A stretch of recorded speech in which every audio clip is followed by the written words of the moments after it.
আসসালামু আলাইকুম সবাইকে সবাইকে স্বাগত জানাচ্ছি ইংলিশ বাংলা আইসিটি কোর্সের আজকের বাংলা ক্লাসে। আজকে আমরা মানব কল্যাণ নিয়ে পড়তে যাচ্ছি। তোমরা জানো প্রায় অনেকদিন ধরে আমরা আসলে বেশ কিছু টপিক পড়ে ফেলেছি। এরপরে একটা বেশ ভালো একটা গ্যাপ আমাদের মধ্যে ছিল, মানে গ্যাপ ছিল অ্যাজ ইন হচ্ছে তোমরা জানো পড়ার সময়টুকু পাও। গতকালকেও ক্লাস হয়নি, তোমাদের ছুটি দেওয়া হয়েছিল। তো সবকিছু মিলিয়ে গত সপ্তাহে আমরা একটা ডিসকাশন করেছিলাম। এরপরে গিয়ে আজকে আমরা ক্লাসটা শুরু করছি, অর্থাৎ প্রায় অনেকদিন পরে বাংলা ক্লাস হচ্ছে, মানে টপিকের আমাদের নির্ধারিত টপিকে। সো আশা করি আজকে ক্লাসে তোমরা সবাই থাকবা পুরো ক্লাসটা জুড়ে, এবং আমাদের যত ধরনের প্রশ্ন থাকে, যত ধরনের কনফিউশন থাকে, সেটা তোমরা আজকের ক্লাস থেকেই শেষ করে যাবা। হ্যাঁ, এবং একটা জিনিস মনে রাখবা, সেটা হচ্ছে যে আজকে আমরা যেই প্রবন্ধ বা গল্পটা পড়তে যাচ্ছি, সেটা কিন্তু অত্যন্ত সহজ এবং জীবনমুখী। অর্থাৎ তোমার পড়লে এটা, তুমি যখন পড়বা তখনই দেখবা যে এটা তো তোমাদের সবার জীবনের সাথে সম্পর্কযুক্ত একটা রচনা, কিন্তু এই মানব কল্যাণ। ঠিক আছে, তো এই মানব কল্যাণ নিয়ে আমরা পড়তে যাচ্ছি আজকের ক্লাসে। আজকে আমরা শুরু করব। হয়তো আজকে শেষ করা সম্ভব হবে না, সেই ক্ষেত্রে হয়তো আমরা আরেকটি ক্লাস নিয়ে এটি কমপ্লিট করে ফেলার চেষ্টা করব। ঠিক আছে, তো এটা নিয়ে তোমাদের চিন্তা করার একদমই কারণ নেই। আমি একটু দেখে নিই যে আমাদের সাথে কোন কোন বন্ধুরা আজকে ক্লাসটাতে জয়েন করেছো এবং কোথা থেকে জয়েন করেছো, সেটা একটু কমেন্টে আমাদেরকে মেনশন করে জানিয়ে দাও। আর তোমরা এই পর্যন্ত সবকিছু, মানে তোমাদের পড়াশোনা কেমন যাচ্ছে, তোমরা কেমন আছো, এটাও কিন্তু চাইলে আমাকে একটু কমেন্টের মাধ্যমে তোমরা জানিয়ে দিতে পারো। ঠিক আছে, আচ্ছা, আমাদের সাথে ইতিমধ্যে সেরাজুম, মনিরা, আখি চলে এসেছে। তারপরে হচ্ছে হায়দ্রা চলে এসেছে। আচ্ছা, তারপরে হচ্ছে যে তোমার রফিকুল ইসলাম চলে এসেছো, মানহাই রহমান চলে এসেছে, জান্নাতুল নাইম এসেছে আজকে ক্লাসে। অনেকদিন পরে জান্নাতুল নাইমকে দেখলাম। অর্ক রায় চলে এসেছে, জান্নাতুল নাইম, এবং অনেকেই জিজ্ঞেস করেছো যে কেমন আছেন স্যার। কেমন আছেন ভাইয়া? আলহামদুলিল্লাহ, আমি ভালো আছি। তোমরা কেমন আছো এটা একটু জানাতে পারো। মোহাম্মদ নাইম আছো, সুমাইয়া জাহান, সিনথিয়া আছো, জিলানি হোসাইন আছো, আমিনুর রহমান সেজান আছো আমাদের সাথে, রুবিনা নাজনীন আছো। আচ্ছা, তারপরে হচ্ছে হাসিবুল হাসান শান্ত আছে আমাদের সাথে। আচ্ছা, অনেক বন্ধুরা আমাদের সাথে এখনো ক্লাসটাতে জয়েন করে নেই। তোমরা যদি একটু কষ্ট করে সবাইকে মেনশন করে দাও, সবাই তাহলে চলে আসবে এবং তখন আমরা জলদি জলদি ক্লাসটা শুরু করে দিতে পারবো। একটু বন্ধুদেরকে মেনশন করে দাও যারা ইতিমধ্যে ক্লাসটাতে জয়েন করেছে। অনেকে হয়তো বুঝতেই পারছে না যে ক্লাসটা ইতিমধ্যে আমরা শুরু করে ফেলেছি। সেই জায়গা থেকে তোমরা একটু কষ্ট করে আমাদের ক্লাসটাতে সবাইকে মেনশন করে দাও।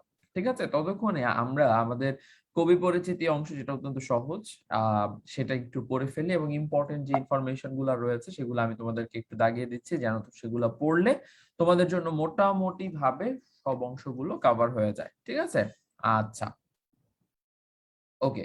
সো দেখো, এখানে আমরা পড়তে যাচ্ছি যে আবুল ফজল লিখেছেন এই প্রবন্ধটা। আমরা বলছি আবুল ফজলের জন্ম হচ্ছে 1903 খ্রিস্টাব্দের 1 জুলাই চট্টগ্রামের সাতকানিয়ায়। চট্টগ্রামের সাতকানিয়া হচ্ছে একটা জায়গা, এখানে অনেকে হয়তো ঘুরতেও গিয়েছো। খুবই সুন্দর একটা জায়গা, এবং সেখানে হচ্ছে আবুল ফজল মূলত জন্মগ্রহণ করেছেন। একটা জিনিস মনে রাখবা, তোমাদেরকে সব ক্লাসের ক্ষেত্রে আমি বলি, একটা প্রশ্ন হতে পারে যে ভাইয়া সব ক্লাসেই কেন এই কথাটা বলেন যে আমাদের জন্ম পরিচিতি, কবি পরিচিতি থেকে জন্ম এবং সালগুলা পড়তে হবে। কারণ হচ্ছে সবসময় মনে রাখবা যে একটা জিনিস আমরা যতবার শুনি ততবার, মানে তত ভালোভাবে আমাদের মাথায় গেঁথে যায়। ঠিক আছে, তো আমি এই যে প্রতি ক্লাসেই তোমাদেরকে বলার চেষ্টা করি যে তোমরা কষ্ট করে হলেও তোমাদের জন্মসাল, তোমাদের জন্মসাল না, মানে কবিদের জন্মসাল, কবিদের গুরুত্বপূর্ণ সাহিত্যকর্ম, মৃত্যুশাল ইত্যাদি যে গুরুত্বপূর্ণ তথ্যগুলো আমি দাগিয়ে দিচ্ছি সেগুলো পড়ে ফেলার জন্য। এটা কিন্তু আসলেই অনেক গুরুত্বপূর্ণ। তো এটা যখন তোমরা পড়বা, তোমরা যখন নর্মালি যখন তোমরা বাসায় পড়তে যাবা, তখনও তোমাদের মনে হবে আচ্ছা ভাইয়া এটা বলেছিল, বারবার বলেছে। তো সেখান থেকে আমাদের আরেকটু ভালো মতো পড়া উচিত। সেই কারণেই বারবার এই ক্লাসগুলোতে এটা হচ্ছে বলা। ঠিক আছে, তো তিনি কোথায় জন্মগ্রহণ করেছেন? আবুল ফজলের জন্ম হচ্ছে 1903 খ্রিস্টাব্দে, এবং তিনি জন্মগ্রহণ করেছেন হচ্ছে 1 জুলাই। তো তার জন্ম তারিখটা হচ্ছে 1903 খ্রিস্টাব্দের 1 জুলাই। ঠিক আছে, আজকে ওয়াকম দিয়ে লিখছি কারণ তাড়াতাড়ি লেখা যাচ্ছে। সুন্দর করে লিখতে পারছি। আচ্ছা, তার পিতার নাম হচ্ছে ফজলুর রহমান। গুরুত্বপূর্ণ তথ্য না, আমি তোমাদেরকে দাগিয়েও দিলাম না। তিনি চট্টগ্রাম ও ঢাকায় তার শিক্ষা জীবন অতিবাহিত করেন। আচ্ছা, জেনে রাখলাম, ভালো, কিন্তু মুখস্থ করতে হবে না। গুরুত্বপূর্ণ তথ্য কোনটা দাগিয়ে দিয়েছে। স্কুল শিক্ষক হিসেবে তিনি কর্মজীবন শুরু করে প্রায় ৩২ বছর কলেজে অধ্যাপনা করেছেন। এইটা একটা গুরুত্বপূর্ণ তথ্য। কিভাবে? যে তিনি কি হিসেবে তার শিক্ষা জীবন বা শিক্ষা জীবন না, কর্মজীবন শুরু করেছেন। স্কুল শিক্ষক হিসেবে কর্মজীবন শুরু করেছেন এবং কত বছর কলেজে অধ্যাপনা করেছেন? বন্ধুরা যারা ক্লাসটাতে আছো কমেন্টে জানাও তো। প্রায় ৩০ বছর তিনি কলেজে অধ্যাপনা করেছেন। ঠিক আছে? এইখানে তাহলে আমরা বুঝতে পারছি যে এই লাইন থেকে আমাদের দুটি গুরুত্বপূর্ণ তথ্য রয়েছে। একটা হচ্ছে তিনি কি হিসেবে তার কর্মজীবন শুরু করেছেন এবং কত বছর তিনি কলেজে অধ্যাপনা করেছেন। চট্টগ্রাম বিশ্ববিদ্যালয়ের উপাচার্য ও রাষ্ট্রপতির উপদেষ্টার দায়িত্ব পালন করেন তিনি। আচ্ছা, দায়িত্ব বানানটা ভুল আছে, আমি এখনই ঠিক করে দিচ্ছি। এই যে দেখো, ঠিক হয়ে গেছে। উপদেষ্টার দায়িত্ব তিনি কিন্তু পালন করেন। ঠিক আছে। সমাজ এবং সমকাল সচেতন সাহিত্যিক, প্রগতি প্রগতিবাদী বুদ্ধিজীবী হিসেবে তিনি সমধিক খ্যাত। আচ্ছা, প্রগতিবাদী বলতে কি বোঝায়? যারা ক্লাসটাতে আছো কেউ কি আমাকে একটু জানাতে পারবা? যদি কেউ জেনে থাকো তাহলে বলো, অন্যথায় আমি তোমাদেরকে বলে দিচ্ছি, কোনো সমস্যা নেই। ঠিক আছে। যারা ক্লাসটাতে আছো একটু আমাকে জানাও তো যে প্রগতি বলতে কি বোঝায়। ঠিক আছে। যারা ক্লাসটাতে আছো প্রগতি বলতে কি বুঝো? হ্যাঁ, এটা একটু আমাকে ক্লাসে যারা আছো একটু কমেন্ট করে জানাও তো জলদি জলদি। আচ্ছা,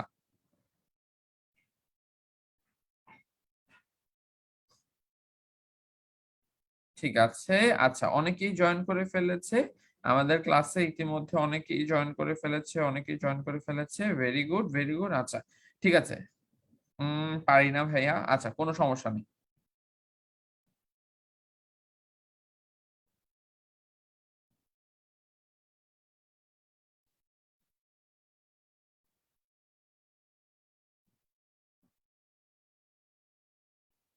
আচ্ছা, ৩০ বছর, ভেরি গুড। আচ্ছা, সমাপ্তি তালুকদার, মোহাম্মদ নাইম, হাসানুজ্জামান, সুমাইয়া হক তাহসিন, তারপর হচ্ছে রাইয়ান, হাসিবুল হাসান শান্ত, সবাই বলেছে ৩০ বছর। লাইসা তাবাসসুম, জান্নাতুল নাইম, রুবিনাও বলেছে ৩০ বছর। Very good. আচ্ছা, প্রগতি বলতে কারো কাছ থেকে, আচ্ছা এখনো, আচ্ছা জানি না বলেছো। আচ্ছা, জানি না ভাইয়া, আপনি বলেন। ঠিক আছে, সমস্যা নেই, আমি বলে দিচ্ছি তোমাদেরকে। বাট আরেকটু দেখি যে আর কেউ পারছে কিনা। আচ্ছা, আচ্ছা, তোমরা হচ্ছে একটা জিনিস প্রগতি বলতে আমি তোমাদেরকে বলি, সেটা হচ্ছে যে সবসময় মনে রাখবা, প্রগতি শব্দটার কথা যদি বলি তাহলে হচ্ছে প্রগতি শব্দটার অর্থটা হচ্ছে মূলত তুমি একটা কোনো কাজে তুমি তোমার জ্ঞানে যদি অগ্রগতি বোঝাতে পারো সেটাকে হচ্ছে মূলত প্রগতি বোঝানো হয়ে থাকে, বা হচ্ছে কি ক্রমোন্নতি বোঝানো হয়। এবং কিছু কিছু জায়গায় আমরা সর্বজনীন অর্থাৎ সবার জন্য কোনো একটা কিছু প্রচলিত বা হচ্ছে সবার জন্য অ্যাপ্লিকেবল এরকম বিষয় বোঝানোর ক্ষেত্রে অনেক সময় প্রগতি শব্দটি ব্যবহার করে থাকি। ঠিক আছে। তাহলে মূল অর্থটা কি? মূল অর্থটা হচ্ছে ক্রমোন্নতি, অর্থাৎ কোনো একটা অবস্থা, কোনো একটা কর্মের, কোনো একটা কাজ, কোনো একটা জ্ঞানে, কোনো কিছুতে তার যে তোমার কি বলতো, তার যে উন্নতি করার ইচ্ছা বা হচ্ছে উন্নতি করার একটা আকাঙ্ক্ষা, সেখান থেকে তাকে প্রগতিবাদী বুদ্ধিজীবী হিসেবে তিনি সমধিক খ্যাত ছিলেন। অর্থাৎ তিনি সবসময় কি উন্নতি করার জন্য চেষ্টা করতেন, অর্থাৎ সবসময় নতুন কিছু জানার, নতুন কিছু আবিষ্কার করার, নতুন বা কোনো সমস্যাকে সমাধান করার জন্য সবসময় চেষ্টা করতেন। ঠিক আছে। ছাত্র জীবনেই যুক্ত হন বুদ্ধির মুক্তি আন্দোলনে। অন্যদের সঙ্গে প্রতিষ্ঠা করেন মুসলিম সাহিত্য সমাজ। কথাশিল্পী হিসেবে পরিচিতি অর্জন করলেও তিনি ছিলেন মূলত চিন্তাশীল প্রাবন্ধিক।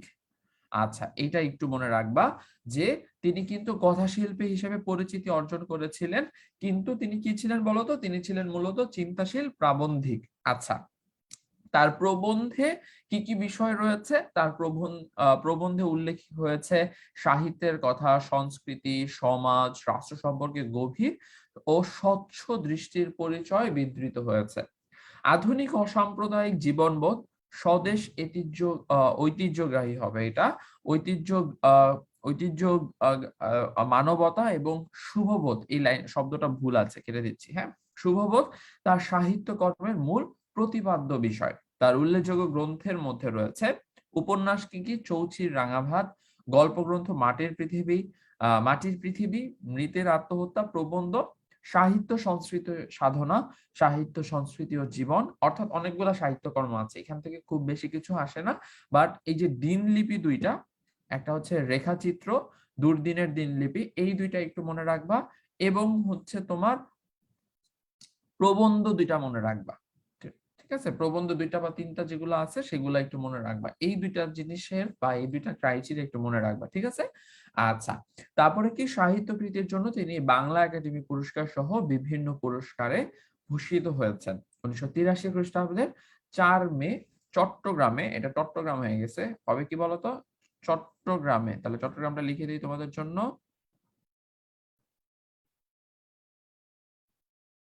চট্টগ্রামে তার জীবনাবসান ঘটে। সবসময় মনে রাখবা, তারে কিন্তু অবশ্যই চন্দ্রবিন্দু দিতে হবে, ঠিক আছে। আচ্ছা, তো এই হচ্ছে মোটামুটি ভাবে আমাদের কবি পরিচিতি অংশটা। তোমাদের আশা করি এখানে আসলে বোঝার মতো তেমন কিছু নাই, জাস্ট গুরুত্বপূর্ণ ইনফরমেশন গুলো আমি সবসময় মার্ক করে দিই, যেন তোমাদের এত বড় একটা কবি পরিচিতি থেকে যতটুকু অংশ পড়লে তোমাদের জন্য ইনাফ, ততটুকু অংশ তোমরা পড়ে ফেলো। আর কোনো কনফিউশন থাকলে তোমরা অবশ্যই আমাকে কিন্তু জিজ্ঞেস করতে পারো, ঠিক আছে। যারা ক্লাসটাতে আছো, তোমাদের যদি কারো কোনো কনফিউশন থেকে থাকে একটু আমাকে একটু বলে দাও, একটু মেনশন করো, একটু কমেন্ট করে দাও, জানিয়ে দাও, তাহলে হচ্ছে আমরা সেটা কিন্তু তোমাদের উত্তর করে দিতে পারবো, ঠিক আছে।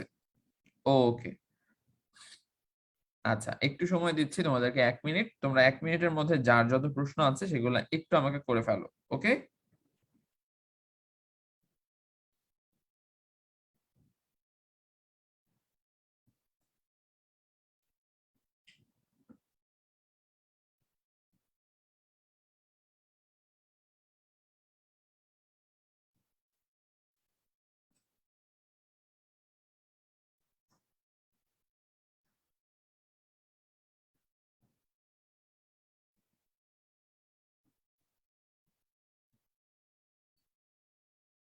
আচ্ছা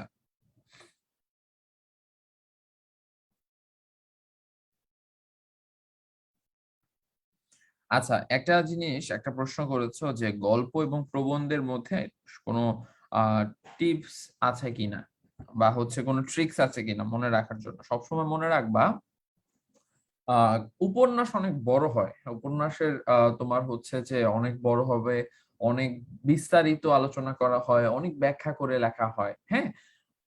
আরেকটা বিষয় হচ্ছে গল্পের ক্ষেত্রে সবসময় মনে রাখবা যে কোনো বাস্তবিক বা বাস্তব বা হচ্ছে নিজস্ব কোনো উদাহরণ গল্পের ক্ষেত্রে থাকে না। কিন্তু একটা জিনিস মনে রাখবা, যখনই আমরা কোনো একটা প্রবন্ধ পড়ছি, সেই প্রবন্ধটাকে সবসময় সাহিত্যের একটা যৌক্তিক শাখা বলা হয়। এবং তুমি যখন একটা প্রবন্ধ পড়ো তখন তুমি দেখবা যে সেখানে লেখকের ভাষায় লেখক বিভিন্ন বিষয় উপস্থাপন করেন, এবং প্রত্যেকটা উপস্থাপনের পেছনে বা প্রত্যেকটা বিষয়ের পেছনে কিন্তু একদম গভীর যুক্তি থাকে, ঠিক আছে। যুক্তি থাকবে, উদাহরণ থাকবে, যেগুলা দিয়ে তিনি তার যে উপলব্ধিগুলা সেটা কিন্তু ফুটিয়ে তোলার চেষ্টা করবেন, বা উপস্থাপিত বিষয়গুলো রয়েছে সেগুলো ফুটিয়ে তোলার চেষ্টা করবেন। অর্থাৎ প্রবন্ধের মধ্যে তুমি নিজের ভাষায় অনেক এক্সাম্পল বা উদাহরণ দেখতে পারবা, যেটা গল্পের ক্ষেত্রে দেখতে পারবা না। এবং গল্পের ক্ষেত্রে গল্প আর উপন্যাসের মধ্যে হচ্ছে গল্প অনেকটা আকারে ছোট হয়ে থাকে, উপন্যাসে অনেক বিস্তারিত আলোচনা করা হয়, অনেক জীবন কাহিনী নিয়ে আলোচনা করা হয়, এই জিনিসগুলো গল্পের ক্ষেত্রে করা হয় না, ঠিক আছে। আচ্ছা, ওকে। ভাইয়া একজন প্রশ্ন করেছো যে সুমাইয়া জাহান ঐশী বলছো, ভাইয়া কে কবে জন্মগ্রহণ করেছেন, কে কবে মারা গেছেন, এটা জেনে কি করবা। এটা তো কয়টা জায়গায় ইম্পর্টেন্ট আমি বলি তোমাদেরকে। সেটা হচ্ছে যে তোমাদের ফার্স্ট পেপারের ক্ষেত্রে এমসিকিউর জায়গা থেকে অনেক গুরুত্বপূর্ণ। তোমাদের যে সৃজনশীল প্রশ্নগুলো আসবে, সেখানে প্রথম যে প্রশ্নটা থাকে জ্ঞানমূলক, সৃজনশীলের ক্ষেত্রে এই জ্ঞানমূলক প্রশ্নগুলোর ক্ষেত্রে অনেক গুরুত্বপূর্ণ। সো সেই জায়গা থেকে তোমাদেরকে অবশ্যই পড়তে হবে। মানে তুমি একটু গত বছরগুলার প্রশ্নগুলা একটু পড়ে দেখো, দেখবা যে কবি পরিচিতি অংশ থেকে একটা প্রশ্ন একদম সাল থেকে আসেই, মানে আসে নাই কোনো বছর, এটা হয় নাই। তো সেই কারণে তোমাদেরকে কিন্তু অবশ্যই পড়ে রাখতে হবে, ঠিক আছে।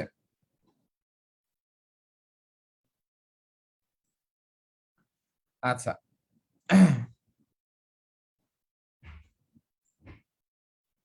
আচ্ছা, তোমাদেরকে একটা ছোট সংক্ষিপ্ত আ আ সহজ উপায় বলি। সেটা কি করতে পারো? আমি যখন কলেজে পড়তাম, আ কলেজে না, আমি যখন স্কুলে পড়তাম তখন আমাকে একজন আমার স্যার বলেছিলেন। এরপর এটা আসলেই খুব কাজে লাগে। সেটা হচ্ছে আ এটা কখনো জমিয়ে একসাথে করা যায় না। ঠিক আছে? এটা যেটা করতে পারো, আ আমি তোমাদেরকে একটা স্লাইডে সংক্ষিপ্তভাবে একটু দেখাই। আই থিংক এটা আরো বেটার হবে। ঠিক আছে? ১ মিনিট আমাকে সময় দাও। আমি তোমাদেরকে দেখাচ্ছি কি করা যেতে পারে। ওকে, নিউ স্লাইড নিলাম। এই স্লাইডটাতে আমি তোমাদেরকে দেখাই যে কি করা যেতে পারে। সো আমি যখন আমি যখন তোমাদের মতো ছোট ছিলাম বা স্কুলে পড়তাম, তখন আমাদেরকে একজন স্যার বলেছিলেন যে, "তুমি যখন যেই গল্প বা যেই কবিতাটা পড়ছো, সেটার গুরুত্বপূর্ণ তথ্যগুলো, ইনফরমেশন গুলো কবি পরিচিতি থেকে নোট করে ফেলো।" নোট করার সিস্টেমটা কি, আমরা তো অনেক সময় লিখে নোট করি যে, আরে এত বড় একটা জিনিস তোমার আ আমরা আমাদের খাতায় আবার প্রায় সেম জিনিসগুলাই তুলি যে তিনি এত সালে জন্মগ্রহণ করেছেন, এত সালে মৃত্যুবরণ করেছেন। এরকম বিষয়গুলা অনেক সময় আমাদের মাথায় আসে। বাট এটা না করে আমরা যে কাজটা করতে পারি, যেমন ধরো মানব কল্যাণ পড়ছি, তাই না? মানব কল্যাণ পড়লাম। আচ্ছা। মানব কল্যাণ লেখককে মানব কল্যাণ যে লিখেছেন আবুল ফজল। আমরা লেখকের নামটাও এখানে হচ্ছে লিখে ফেললাম। হ্যাঁ? এটা কি? এটা হচ্ছে একটা প্রবন্ধ। আমরা সাইডে লিখে ফেলছি। তারপরে মানে একটা ছোট কাগজ নিবা। একটা A4, তোমাদের খাতার যে কাগজগুলো আছে সেটাকে একদম সমান ৪ ভাগে ভাগ করবা। করে একটা ভাগে এই জিনিসগুলা চিরকুটের মতো লিখবা। তারপরে কি করবা? তারপরে হচ্ছে তোমরা এটা বক্স করে করতে পারো অথবা নরমাল হাতে লিখতে পারো। জাস্ট জন্ম কত সালে বলো তো, যারা ক্লাসটাতে আছো কমেন্ট করো তো একটু দেখি যে আবুল ফজলের জন্ম কত সালে পড়েছিলাম আমরা? যারা ক্লাসটাতে আছো একটু আমাকে, পরীক্ষার আগের দিন সবগুলো লিখে পাশাপাশি মুখস্থ করবা না হাসিবুল। এটা হচ্ছে যখন তুমি পড়ছো তখন এই জিনিসটা করে ফেলো। দেখো তোমার জন্য হেল্প হবে। বলো তো জন্ম কত সালে, যারা ক্লাসটাতে আছো? একটু জলদি, জলদি আমাকে একটু বলে ফেলো তো যে হচ্ছে মানব কল্যাণ মানে আবুল ফজলের জন্ম কত সালে? আচ্ছা, ১৯০৩ সালে। Very good. ১৯০৩ সালের কত তারিখ? তারিখটা বলতে হবে না। আমি যখন জন্ম বলেছি আমি তো শুধু জন্ম সাল লিখি নাই। জন্ম বলেছি। সেক্ষেত্রে তারিখটা সহ কত? বলো দেখি যারা ক্লাসে আছো। জলদি, জলদি। আচ্ছা, আচ্ছা। সবাই ১৯০৩ লিখতেছে। একজনের থেকে দেখে এরপর হচ্ছে সবাই একটানা ১৯০৩ লিখে ফেলতেছো। তারিখটা কে বলবে আমাকে? যারা ক্লাসটাতে আছো একটু কেউ একজন তারিখটাও বলে ফেলো।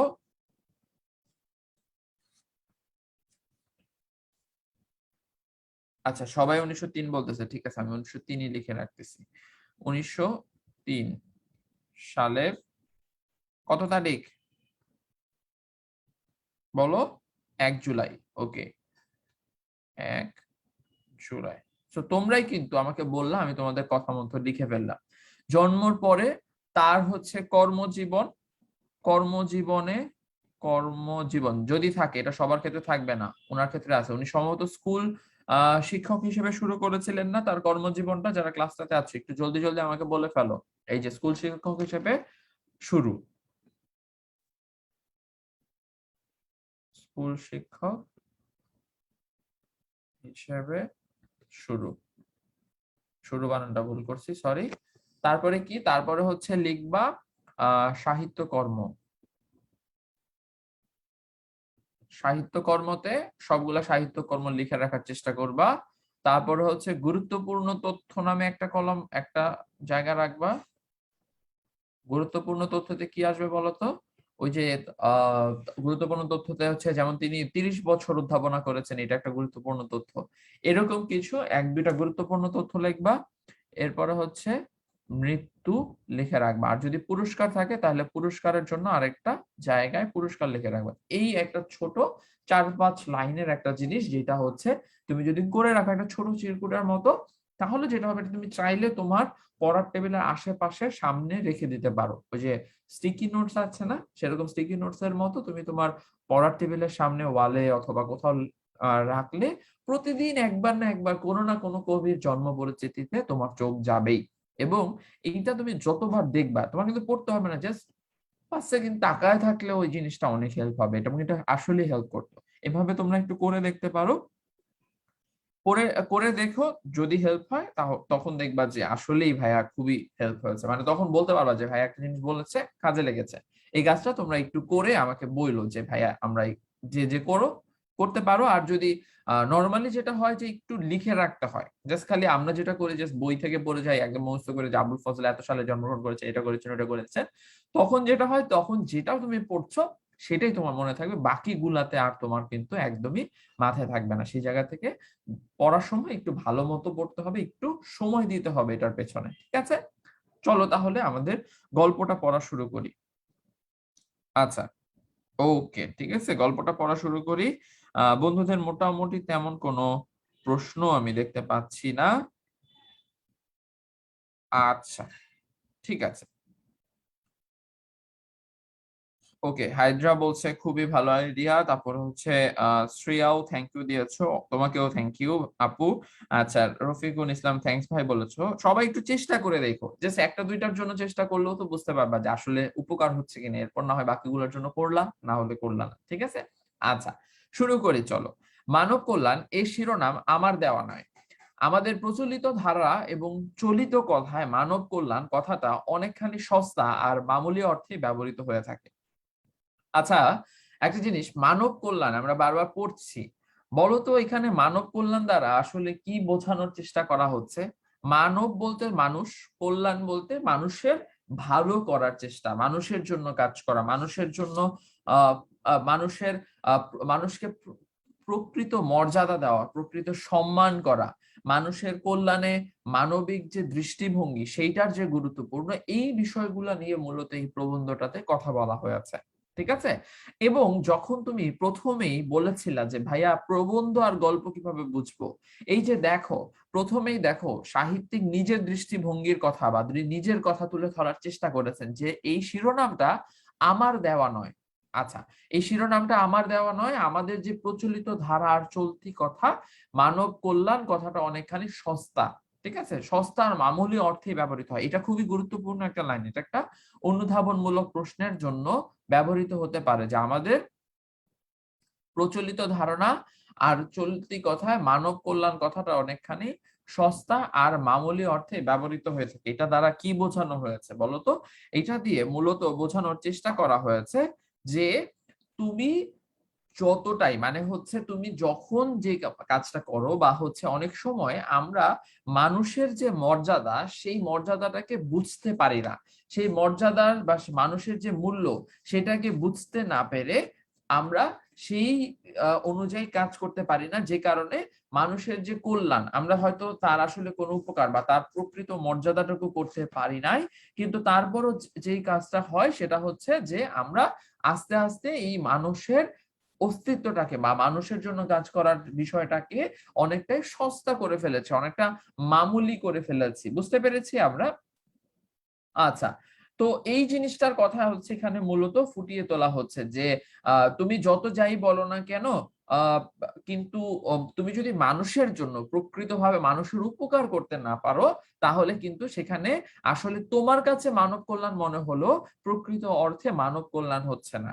মানে এখানে মূলত বলতে চাচ্ছি যে মানুষের জন্য কাজ করা, মানুষের জন্য কল্যাণের চেষ্টা করা, এটা কিন্তু অত্যন্ত খুবই গুরুত্বপূর্ণ এবং অত্যন্ত মানে খুবই গুরুত্বপূর্ণ একটা কাজ। আমি আসলে যেটা বলার চেষ্টা করছি যে তুমি মানুষের জন্য একটা কাজ করছো, এটার লেভেলটা যদি চিন্তা করো তাহলে অন্য সব কাজ থেকে এটার উচ্চতাটা অথবা এটার মর্যাদাটা অনেক উপরে হওয়া উচিত।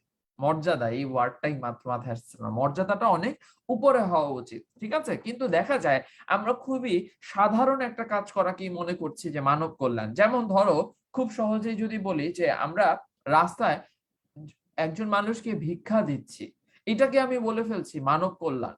কিন্তু অনেক ক্ষেত্রে এটা আসলে মানব কল্যাণের মধ্যে পড়ে না। কেন? কারণ হচ্ছে যে আমরা মনুষ্যত্ব বোধ বা মানব মর্যাদাকে অনেক সময় মর্যাদা, প্রকৃত মর্যাদাটা দিতে পারি না, একে অনেক ক্ষুণ্ণ করে অনেক ছোট করে আমরা দেখি। ঠিক আছে, এই বিষয়টার কথাই হচ্ছে মূলত বলা হয়েছে এখানে।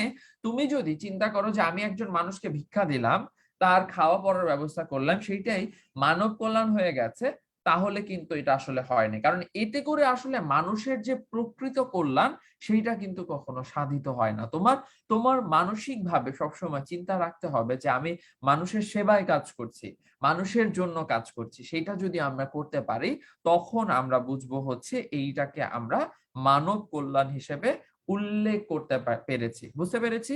পরবর্তীতে বলা হয়েছে যে ইসলামের নবী বলেছেন ওপরের হাত সবসময় নিচের হাত থেকে শ্রেষ্ঠ। নিচের হাত মানে যে মানুষ হাত পেতে গ্রহণ করে। উপরের হাত মানে দাতা, যে হাত তুলে উপর থেকে অনুগ্রহ বর্ষণ করে। দান বা ভিক্ষা গ্রহণকারী দীনতা তার সর্ব অবয়বে কিভাবে প্রতিফলিত হয় তার বীভৎস দৃশ্য কার না নজরে পড়েছে। এখানে বেশ কঠিন কিছু শব্দের মাধ্যমে একটু কঠিন ভাবে ব্যাখ্যা করার চেষ্টা করা হয়েছে। ঠিক আছে, কোনো সমস্যা নেই, আমরা হচ্ছে একটু ব্যাখ্যা করব। বাট এর আগে তোমরা একটু বলো যে প্রথম যে অংশটুকু পড়লাম এতটুকুর মধ্যে এখানে কিন্তু বোঝার অনেক গুরুত্বপূর্ণ বিষয় আছে। এতটুকু অংশ তোমাদের কাছে একদম ক্লিয়ার কিনা? যদি ক্লিয়ার থাকে তাহলে আমরা পরবর্তী অংশটাতে অর্থাৎ এই অংশটার ব্যাখ্যা শুরু করব। এখানে প্রত্যেকটা পার্টের মানব কল্যাণ প্রবন্ধের সুন্দর মানে ভালো ব্যাপারটা হচ্ছে যে এখানে প্রত্যেকটা পার্টে ছোট ছোট প্যারাগ্রাফের মতো বা হচ্ছে ছোট ছোট প্যারা করা আছে। প্রত্যেকটা প্যারা থেকে শিখার অনেকগুলো বিষয় রয়েছে, প্রত্যেকটা প্যারা থেকে বোঝার অনেকগুলা বিষয় রয়েছে। তো সেই কারণটাতে তোমাদেরকে একটু জিজ্ঞেস করে নিচ্ছি যে প্রথম পার্টটা থেকে তোমরা সবাই পরিষ্কার কিনা। যদি পরিষ্কার থাকো তাহলে হচ্ছে আমরা পরের অংশে চলে যেতে পারি, ঠিক আছে? আচ্ছা আচ্ছা, ঠিক আছে, মোটামুটি ক্লিয়ার, বুঝতে পেরেছি ভাইয়া। অনিমা দাস, রাহুল, তারপরে হচ্ছে সুমাইয়া, মোহাম্মদ নাইম সবাই বলেছে ক্লিয়ার, বুঝতে পেরেছি। আচ্ছা ঠিক আছে, অনেক অনেক ধন্যবাদ। আচ্ছা, লাস্ট লাইনটা, উপরের লাস্ট লাইনটা আরেকবার, যে মনুষ্যত্ব আর মানব মর্যাদাকে এত ক্ষুণ্ণ করা হয় তা সাধারণত উপলব্ধি করা হয় না, এটার কথা জানতে চেয়েছো, ঠিক আছে। সো মূলত হচ্ছে মানব কল্যাণ কথাটাকে আমরা একটু আগে দেখলাম যে সস্তা বা মামুলি অর্থে বা একটা সাধারণ বিষয় হিসেবে ব্যবহার করার চেষ্টা করা হয়। কিন্তু আমি কি বললাম যে মানব কল্যাণ এই কাজটার মর্যাদা, কিন্তু কাজটার মর্যাদা অনেক উপরে, অনেক গুরুত্বপূর্ণ একটা কাজ। তুমি মানুষের জন্য কাজ করছো, মানুষের কল্যাণের জন্য কাজ করছো, তাই না? তো এই যে মামুলি করে দেখা হচ্ছে সেই কারণটাতে কিন্তু মনুষ্যত্ব বোধ এবং মানুষের প্রতি যে মর্যাদা সেইটা কিন্তু আস্তে আস্তে ক্ষুণ্ণ হয়ে যাচ্ছে, বুঝছো? বুঝতে পারছো? সো তোমার জন্য তোমার দৃষ্টিভঙ্গিতে যখন তুমি মানুষের প্রতি কাজ করা বা মানুষের কল্যাণটাকে তুমি ছোট করে দেখবা, তখন কিন্তু একই সাথে তোমার মনুষ্যত্ব বোধ এবং মানুষের প্রতি যে সম্মান সেইটাও কিন্তু অনেক ক্ষুণ্ণ হয়ে যাবে, অনেক ছোট হয়ে যাবে, অনেক অনেক মানুষের যে জন্য কাজ করা সেই চিন্তা ভাবনাতে অনেক পরিবর্তন চলে আসবে। আমরা কি বুঝতে পেরেছি? আচ্ছা, যদি বুঝতে পেরে থাকো, আচ্ছা, হ্যাঁ, উপরের লাস্ট লাইনটা আবার, হাসিবুল শান্ত, এখন কি বুঝতে পেরেছো কিনা ভাইয়া একটু আমাকে জানাও। এইটা দিয়ে মূলত যে বিষয়টা বলা হয়েছে সেটা আমি তোমাকে বলে দিলাম। সো এরপর যদি এখন সবকিছু ক্লিয়ার থাকে তাহলে কিন্তু আমরা কিন্তু পরবর্তী অংশে চলে যেতে পারি, ঠিক আছে?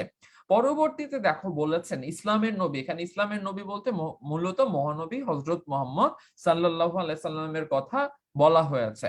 উপরের হাত সবসময় নিচের হাত থেকে শ্রেষ্ঠ, এই লাইনটা খুবই গুরুত্বপূর্ণ একটা লাইন। কি বলা হয়েছে? আমরা মূলত যখন মানব কল্যাণ নিয়ে কাজ করছি, মানব কল্যাণ নিয়ে কথা বলছি, তখন আমরা বুঝতে পারছি যে দান করার যে কনসেপ্টটা, দান মানে তুমি যখন কাউকে কোনো কিছু সত্ত্ব ত্যাগ করে অর্থাৎ তোমার অধিকারটা ত্যাগ করে দিয়ে দাও, সেটাকে আমরা দান বলে থাকি। এটা আমরা বাংলা সেকেন্ড পেপারের ক্ষেত্রে অনেক সময় পড়েছি, তাই না? যে সত্ত্ব ত্যাগ করে দান করাকে মূলত কারকের ক্ষেত্রে ব্যবহার করা হয়েছিল। সো সে এরকম ভাবে আমরা দান করাটা অত্যন্ত গুরুত্বপূর্ণ, অত্যন্ত ভালো, অত্যন্ত শ্রেষ্ঠ একটা কাজ, ঠিক আছে? কিন্তু এই কাজটা কার? এই কাজটা হচ্ছে যে উপরের হাত সবসময় নিচের হাত থেকে শ্রেষ্ঠ। কেন বলা হচ্ছে? কারণ হচ্ছে যে উপরের হাতের মাধ্যমে কিন্তু এই যে দান করার কাজটা, সেই দান করার কাজটা মূলত করা হচ্ছে, ঠিক আছে? কারণ দেখো পরবর্তী লাইনটাই বলা হয়েছে যে উপরের হাত মানে দাতা। দাতা মানে কে? দাতা মানে হচ্ছে যে হাত তুলে অনুগ্রহ বর্ষণ করে উপর থেকে। যেমন তুমি এবং তোমার সৃষ্টিকর্তা, আমি এবং আমার সৃষ্টিকর্তার মধ্যে যদি চিন্তা করি, উদাহরণটা দেই, তাহলে তুমি আরো ভালো মতো বুঝতে পারবা। আমাদের ক্ষেত্রে দাতা কে বলতো? আমাদের সৃষ্টিকর্তা। ইসলাম ধর্মে আল্লাহ, হিন্দু ধর্মে তোমাদের যে সৃষ্টিকর্তারা রয়েছেন, অর্থাৎ বিভিন্ন ধর্মের সৃষ্টিকর্তারা ভিন্ন ভিন্ন। সেই জায়গা থেকে আমি বলতে চাচ্ছি যে সৃষ্টিকর্তা যেমন হাত তুলে বা হচ্ছে উপর থেকে একদম অনুগ্রহ বর্ষণ করেন, ঠিক একইভাবে অর্থাৎ সেখানে কি তাকে আমরা শ্রেষ্ঠ ঘোষণা করছি না? অর্থাৎ দুইটি জায়গা থেকে উপরের, কারণ সে যদি আমাদেরকে অনুগ্রহ বর্ষণ না করে, সে যদি আমাদের জন্য দয়া না দেখায়, সে যদি আমাদেরকে রিজিক দান না করে, সেই ক্ষেত্রে কিন্তু আমাদের এই পৃথিবীতে টিকে থাকা সম্ভব নয়, তাই না? তো একইভাবে এখানে দেখানো হয়েছে যে উপরের হাতটাকে সবসময় সেই কারণটাতেই শ্রেষ্ঠ বলা হয়েছে, কারণ এই হাতটা উপর থেকে যারা গ্রহীতা, যারা গ্রহণ করে, তাদেরকে অনুগ্রহ বা হচ্ছে বিভিন্ন ভাবে তাদেরকে কিন্তু তোমার অনুগ্রহ বর্ষণ করে, সেবা প্রদান করে, বিভিন্ন বিষয় দান করে, ইত্যাদি বিষয়গুলো বোঝানো হচ্ছে। ঠিক আছে? আচ্ছা। দান বা ভিক্ষা গ্রহণকারীর দীনতা তার সর্ব অবয়বে কিভাবে প্রতিফলিত হয়, তার বীভৎস দৃশ্য কার না নজরে পড়েছে। আচ্ছা, এখানে তোমার হচ্ছে দান বা ভিক্ষা গ্রহণকারীর দীনতা কিভাবে প্রতিফলিত হয় অংশটুকু যদি বলি, তাহলে এখানে মূলত তোমরা জানো যে ভিক্ষা গ্রহণ কখনো মহৎ কাজ নয়। একটা জিনিস, আমি যখন আমি আগের স্কুলে ছিলাম, আমি যখন তোমার ওই যে আ আমাদের আরবিতে বিভিন্ন বিষয় পড়ানো হতো। বিভিন্ন ধরো হাদিসের জিনিস, হাদিসের বিভিন্ন বিষয় বা হচ্ছে ছোটবেলায় আমপারা তো পড়ানো হতই। মানে এটা একদম কারিকুলামের পার্ট ছিল। সো এরপরে যখন যেটা হয়েছে যে তোমাদের বিভিন্ন হাদিসের বিষয়, বিভিন্ন ইত্যাদি বিষয়গুলো পড়ানো হতো। তো সেইখানে একটা পার্টে আমার যে শিক্ষাটার একটা অংশ আছে যে থাকে না? আমরা যখন বাংলা রচনা লিখি, রচনার লাস্টে আমরা একটা কবিতার অংশ দিয়ে দেই। এরকম ভাবে একটা আ হাদিসের অংশ আমাদেরকে পড়িয়েছিলেন এবং পড়ানোর পরে নিচে দেওয়া ছিল যে, "নবীজির শিক্ষা দিও না ভিক্ষা।" এরকম একটা কথা বলা ছিল। কারণ ভিক্ষা দেওয়াটা তুমি সাহায্য করো। ভিক্ষার কনসেপ্টটা কিন্তু আসলে তোমার মানুষের জন্য যে সাহায্য করা, মানুষেরকে ভালোবেসে দান করা, সেখান থেকে একরকম না।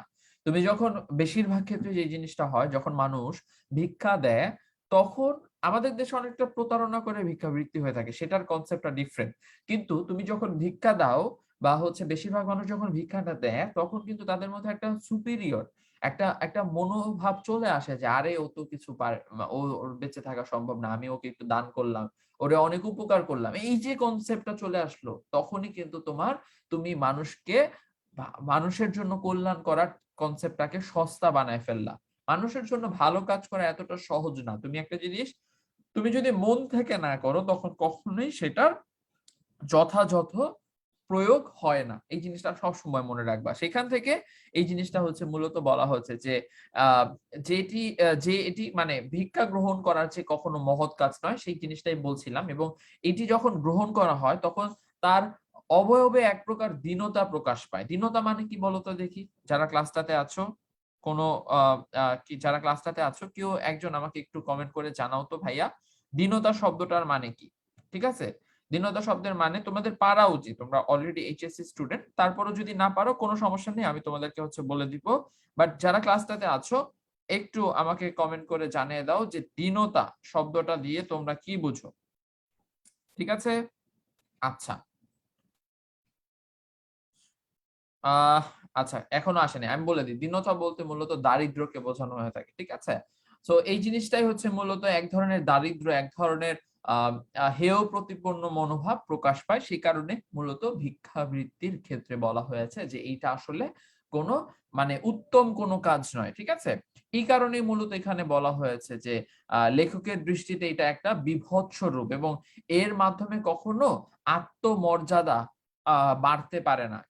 বরঞ্চ এর মাধ্যমে হচ্ছে তোমার যে আত্মমর্যাদা রয়েছে, সেই আত্মমর্যাদাটা অনেকাংশেই কমে যায় এবং সেটা কি কারো নজরে পড়ছে না? একটু আগে বলতেছিলাম যে একটা মানুষ, তুমি ধরো কোথাও যাচ্ছ, একটা মানুষ তোমার সামনে এসে হাত পাতলো।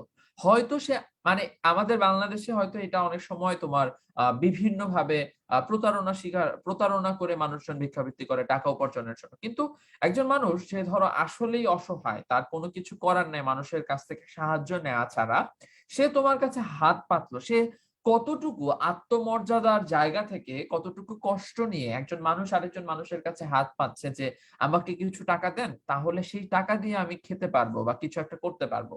এই যে তার নিজের আত্মমর্যাদার জায়গা থেকে সে কষ্টটা পেল, সেখান থেকে বলা হয়েছে যে আসলে তোমার এই জায়গাটা বা এই দৃষ্টিভঙ্গিটা, এই জিনিসটা কারো নজরে কেন পড়ছে না? যে এই যে বীভৎস দৃশ্য কার না নজরে পড়ছে?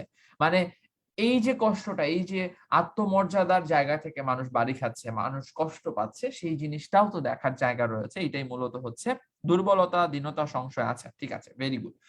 দরিদ্র মূলত হচ্ছে এখানে মূলত বলা হয়ে থাকে, দরিদ্রের কথা মূলত বোঝানো হয়েছে। ঠিক আছে? আচ্ছা, আচ্ছা, ঠিক আছে। সো মামুলি বলতে মূলত সাধারণ বোঝানো হয়েছে। ঠিক আছে? ওকে। ঠিক আছে। কোন কনফিউশন আছে এই ২ টা পার্টে? খুবই গুরুত্বপূর্ণ পার্ট এবং আমি বলতেছি এটা কিন্তু ভালো মতো তোমাদেরকে পড়তে হবে। ঠিক আছে? প্রত্যেকটা পার্টে এখানে ডিফারেন্ট ব্যাখ্যা রয়েছে। সুন্দর ব্যাখ্যা রয়েছে। আমাদেরকে ভালো মতো তোমাদেরকে বুঝতে হবে। ঠিক আছে? একটু জানাও যে এতটুকু অংশ তোমাদের কাছে ক্লিয়ার হচ্ছে কিনা বা কোন কনফিউশন আছে কিনা। ঠিক আছে? ওকে।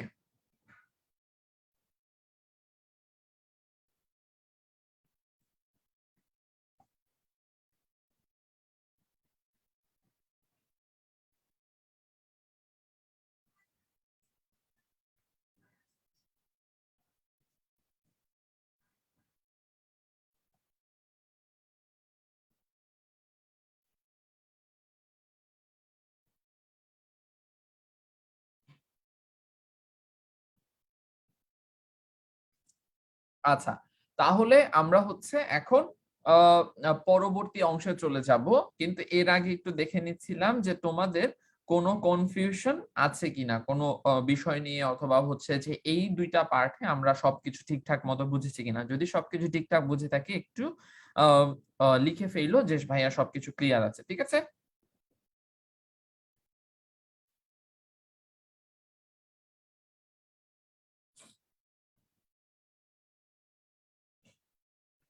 আচ্ছা, ঠিক আছে।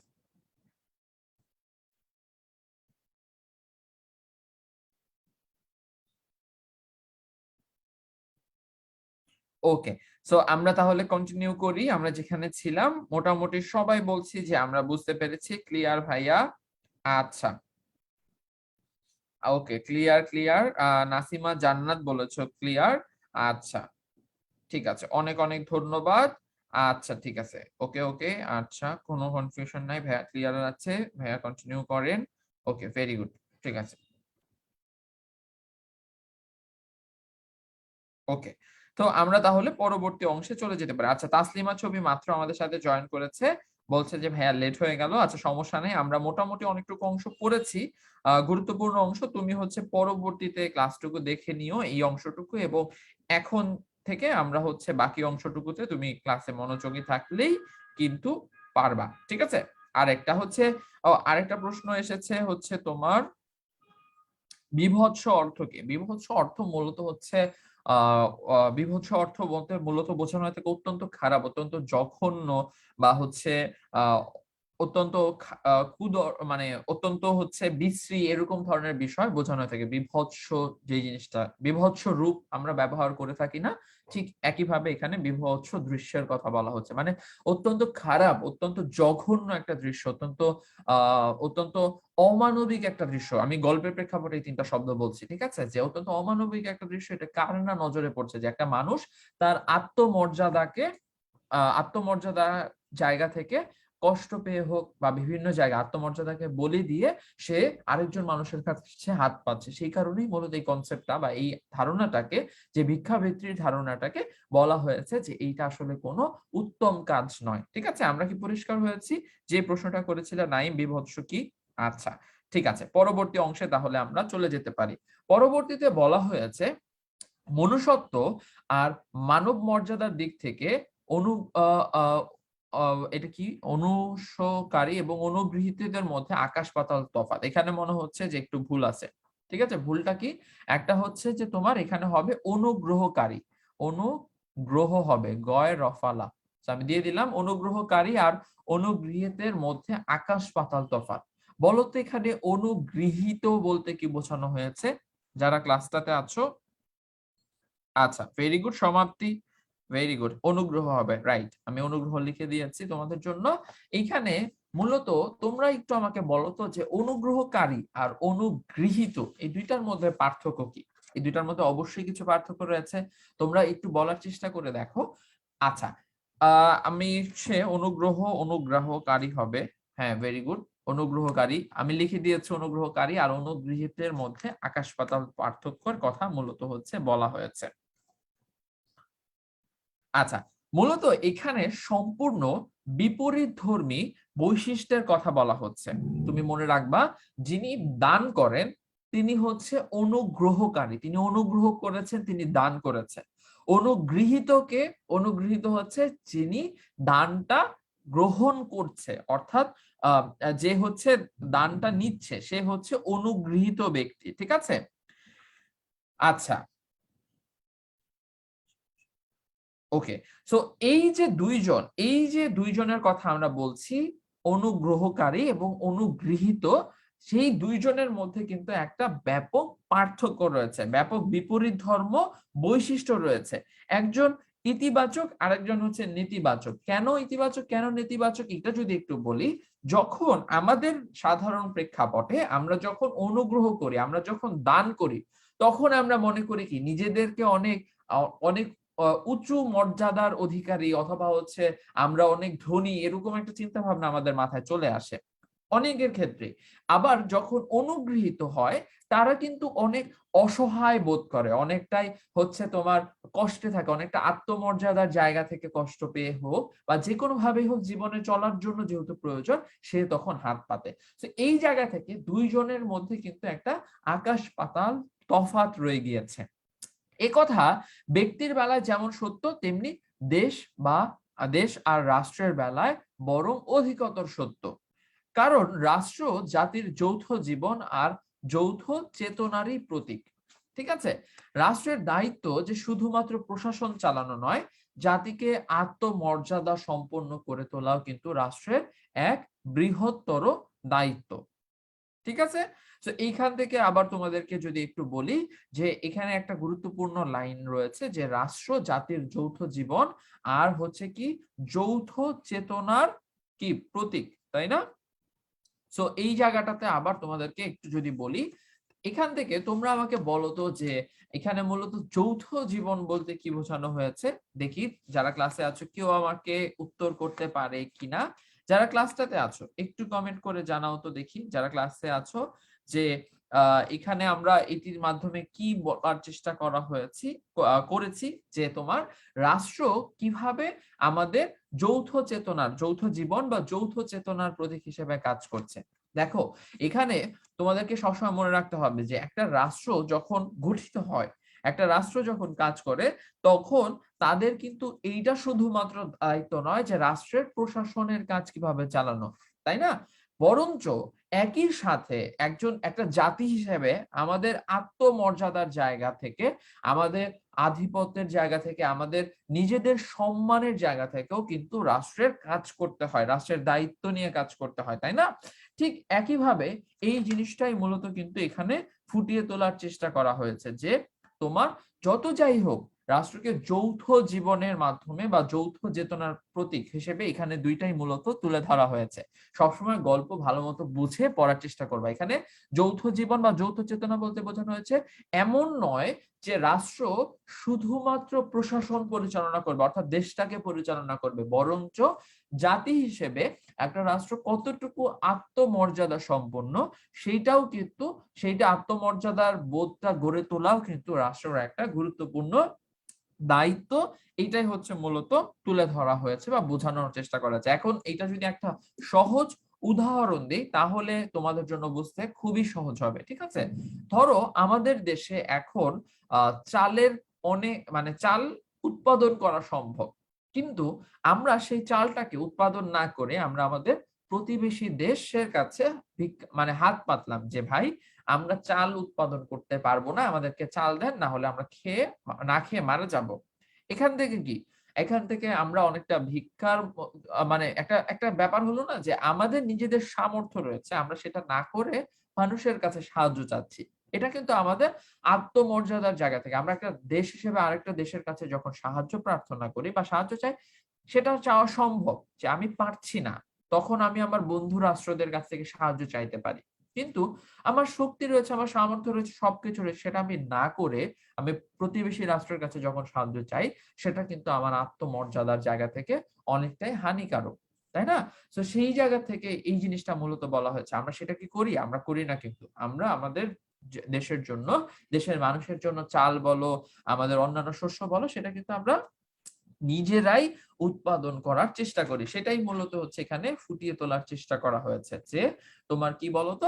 যে একটা রাষ্ট্র হিসেবে শুধুমাত্র প্রশাসন চালনা নয়, বরঞ্চ এই যে অন্যান্য বিষয়গুলো রয়েছে, মানুষের মর্যাদা ঠিক রাখা, মানুষের আত্মমর্যাদা বোধ মানুষের মধ্যে জাগিয়ে তোলা ইত্যাদি করাও কিন্তু মানুষ হিসেবে বা রাষ্ট্র হিসেবে রাষ্ট্রের অন্যতম দায়িত্ব। এই যে দেখো পরবর্তী লাইনই রয়েছে, যে রাষ্ট্র হাত পাতা বা চাটুকারিতাকে দেয় প্রশ্রয়, সে রাষ্ট্র কিছুতেই আত্মমর্যাদা সম্পন্ন নাগরিক দৃষ্টি বা নাগরিক সৃষ্টি করতে পারে না। আমি কি বললাম মাত্র এই উদাহরণটা দিয়েছি না, যে আমরা যদি হাত পাতা বা চাটুকারিতাকে প্রশ্রয় দেই, তাহলে আমরা কখনো কিন্তু আত্মমর্যাদা সম্পন্ন নাগরিককে গড়ে তুলতে পারবো না, সৃষ্টি করতে পারবো না। তাই মানব কল্যাণ অর্থে আমি দয়া বা করুণার বশবর্তী হয়ে দান খয়রাতকে মনে করি না। এই জন্যই আবুল ফজল বলেছেন যে আসলে আমরা যে ভিক্ষা দেওয়াকে বা দান করাকেই মানব কল্যাণ মনে করি, একদমই কিন্তু বিষয়টা এরকম নয়। মনুষ্যত্বের অবমাননা, যে ক্রিয়াকর্মের অবশ্যম্ভাবী পরিণতি, তাকে কিছুতেই মানব কল্যাণ নামে অভিহিত করা যায় না। ঠিক আছে? আচ্ছা। এইটা হচ্ছে মূলত এইটা দিয়ে যে জিনিসটা বলা হয়েছে যে আ মূলত তোমার হচ্ছে যে আ দান খয়রাতকে লেখক, এখন তোমার কাছে প্রশ্ন হবে যে ভাইয়া আ দান খয়রাতকে কি লেখক মানব কল্যাণ বলে মনে করছেন না? না। আসলেই তিনি মনে করছেন না। কারণ কি? কনসেপ্টটা মাত্রই তিনি বলেছেন যে অনেক মানুষ সাধারণত দান খয়রাতকেই মানব কল্যাণ হিসেবে মনে করে। কিন্তু ওই যে মানব কল্যাণের মধ্যে একটা শ্রেণী নিজেকে অনেক উঁচু মনে করে, একটা শ্রেণীর আত্মসম্মানের জায়গা থেকে আ আ ব্যাঘাত ঘটে। সবকিছু মিলিয়ে তিনি এই জিনিসটাকে, অর্থাৎ দেওয়া-নেওয়া, আরেকজনের কাছে হাত পাতা, সেটা রাষ্ট্রের ক্ষেত্রে হোক আর একটা ব্যক্তি পর্যায়ে ভিক্ষা চাওয়া হোক, তিনি কখনোই হাত পাতাকে কিন্তু দানের পর্যায়ে বা মানব কল্যাণের পর্যায়ে নিয়ে যেতে চান না, বা মানব কল্যাণ পর্যায়ে তিনি সেটাকে বিশ্বাস করতে চান না। এইটাই হচ্ছে মূলত এখানে বলার চেষ্টা করা হয়েছে। আমরা কি বুঝতে পেরেছি? আমাদের কোনো কনফিউশন আছে? আমাদের কোনো আ জায়গা বুঝতে অসুবিধা হচ্ছে? যদি হয়ে থাকে অবশ্যই আমাকে কিন্তু একটু কমেন্ট করে জানাও বন্ধুরা। কারণ এটা খুবই সুন্দর এবং খুবই গুরুত্বপূর্ণ একটা প্রবন্ধ কিন্তু আমরা পড়ছি। সো সেই জায়গা থেকে তোমাদের কিন্তু যদি কোনো প্রশ্ন থাকে, কোনো আ বিষয় বুঝতে সমস্যা থাকে, তাহলে আমি অবশ্যই সেটা ক্লিয়ার করে তার পরবর্তী অংশে চলে যাব। সো যারা ক্লাসে আছো, যে জিনিসটা বললাম আমাকে একটু বলো যে সবকিছু ক্লিয়ার কিনা? আচ্ছা, বলেছে বুঝতে পারছি ভাইয়া। রফিকুল ইসলামও বলেছে বুঝতে পেরেছি। আ অনিমা দাস বলেছে বুঝতে পেরেছি। সমাপ্তি বলেছো বুঝতে পেরেছি। সুমাইয়া জাহান ঐশী বলেছে একটু কঠিন লাগছে। অবশ্যই তোমার কথার সাথে আমিও একমত। এটা কিন্তু অন্যান্য সাধারণ গল্প বা কবিতা থেকে একটু জটিল। কিছু জটিল ভাষা ব্যবহার করা হয়েছে। জটিল ভাষা বলছি, শব্দ ব্যবহার করা হয়েছে। পাশাপাশি অনেক কিছু বোঝার চেষ্টা করতে হবে, অনেক কিছু বুঝতে হবে এই জায়গাটা থেকে। বাট সহজ এই স্লাইডটার কনসেপ্টটা যদি আমি তোমাকে বলি, তাহলে হচ্ছে যে আত্মসম্মান বোধের গুরুত্ব অনেক বেশি। মানব কল্যাণের জন্য, মানুষের জন্য কাজ করা, এই জিনিসটার মর্যাদা অনেক বেশি। শুধুমাত্র দান বা হচ্ছে কোনো মানুষকে দান করা, ভিক্ষা দেওয়া, এইটাকে আমরা যে মানব কল্যাণ মনে করি, মানুষের জন্য কাজ করা বলি।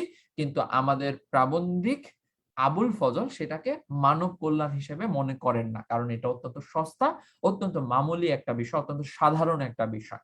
তুমি মানুষের কল্যাণে কাজ করছো মানে তোমাকে আরো গুরুত্বপূর্ণ কাজ করতে হবে, আরো ভালো কাজ করতে হবে। এইটাই হচ্ছে মূলত এই জায়গাগুলোতে বলা হয়েছে। যেখানে কোনো চাটুকারিতা থাকবে না, হাত পাতার কনসেপ্টটা থাকবে না, হাত পাততে হবে না। বুঝতে পেরেছি আমরা সবাই? ইন শর্টে আমি এই স্লাইডটার বিষয়গুলা তোমাদেরকে বলে দিলাম। সবাই ক্লিয়ার? আমরা কোনো কনফিউশন আছে আর কারো মাথায়? কারো কারো বুঝতে কোনো জায়গায় অসুবিধা হলে আমাকে কিন্তু বলতে পারো। আর তোমাদের কাছে কেমন লাগছে ক্লাসটা, এটাও একটু জানাতে পারো। আমরা প্রায় অনেকটুকু সময় তোমাদের সাথে ক্লাসটা করে ফেলেছি। সো সবকিছু যদি একদম ক্লিয়ার থাকে আমাকে একটু বলে ফেলো, তাহলে হচ্ছে পরবর্তী অংশেতে আমরা চলে যেতে পারবো। ওকে,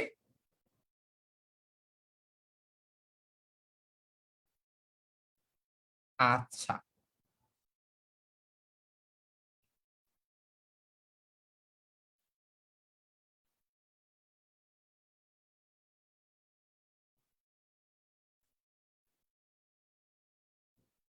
ওকে, সো ঠিক আছে।